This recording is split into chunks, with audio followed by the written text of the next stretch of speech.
Hi there, people with, without, or having both autism and ADHD. In this video, I'm going to talk about the overlap between autism and ADHD, two neurodivergent conditions often co-occurring together. So let's begin. There are different estimates on how often ADHD and autism are comorbid, but the percentages usually range anywhere from 30 to 80% of autistic people having ADHD and from 20 to 50% of people with ADHD having autism. Regardless of the exact numbers, there is a clear overlap between the two conditions. So let's now cover some of the similarities and differences with both. First of all, both of them share social challenges, emotional regulation difficulties, and difficulties expressing thoughts. They share as well sleep problems, sensory issues, impulse control difficulties, and executive functioning difficulties. Last but not least, both conditions include keen focus on interests, unusual eye contact, and stimming. People with both conditions also often experience depression, heightened anxiety, and suicidal tendencies. Moreover, they often suffer from other conditions such as bipolar disorder, borderline personality disorder, OCD, SUD, eating disorders, and more. Now, let's look at some of the differences.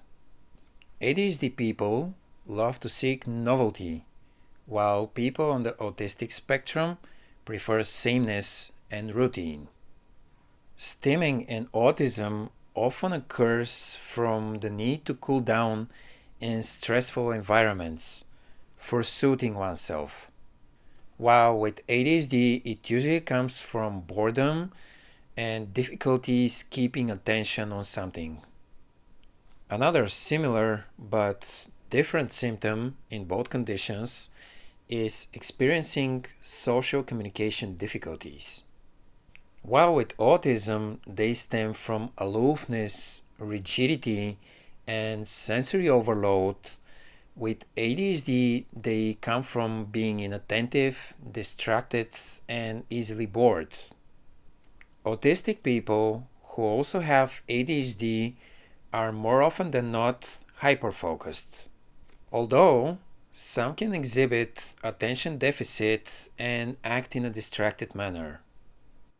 I myself am on the hyperfocused side of the spectrum, while my girlfriend can be so inattentive and she's so distracted in most cases. It's so funny when I start telling her a story that I'm so much into, I'm so invested in telling her all the details, and at first she seems to be listening to me.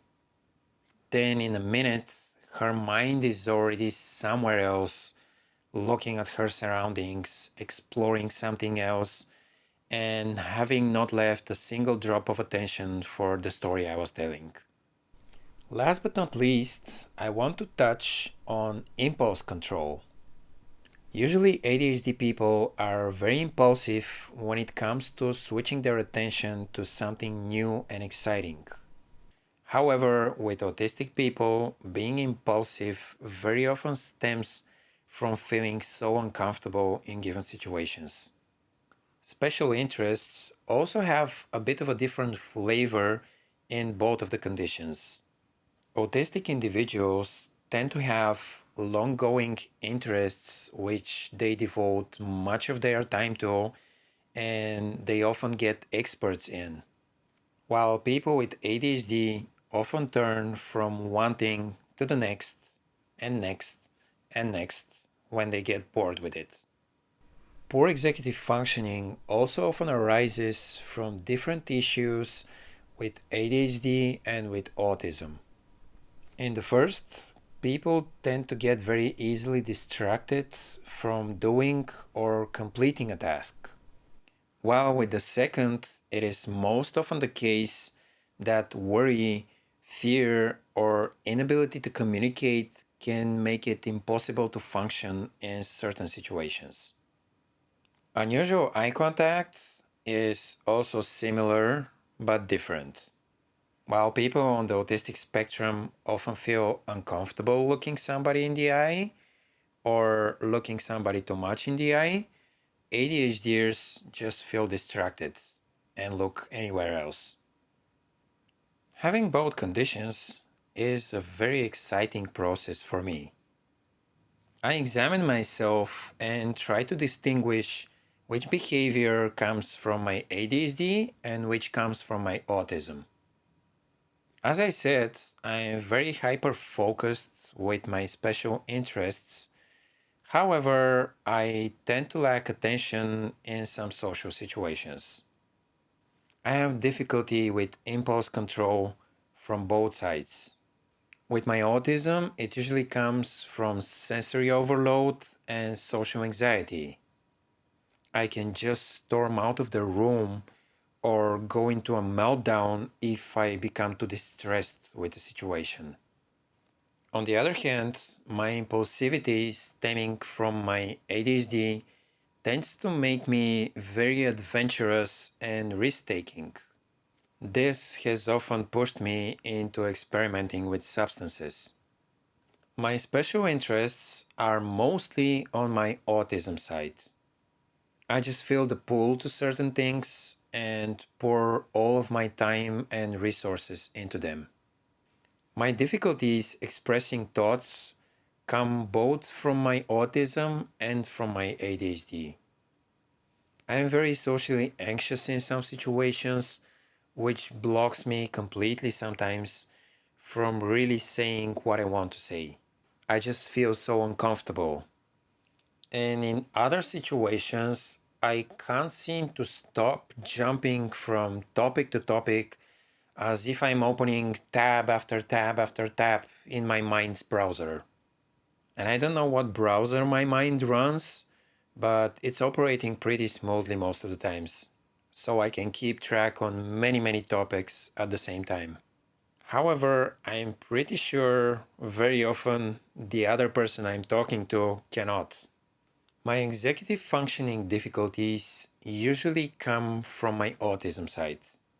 I get very easily into sensory overload, especially from my hypersensitivity to sound, and my executive functioning is also very often impaired from my social anxiety.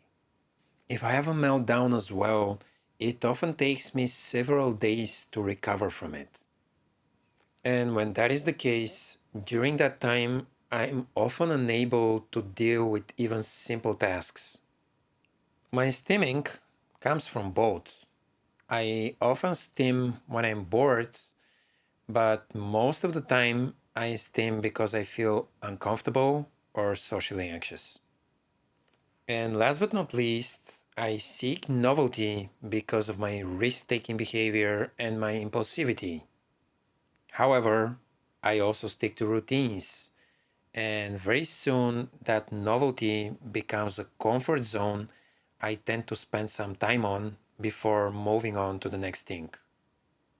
Some of my routines, though, I stick to for months and very often years.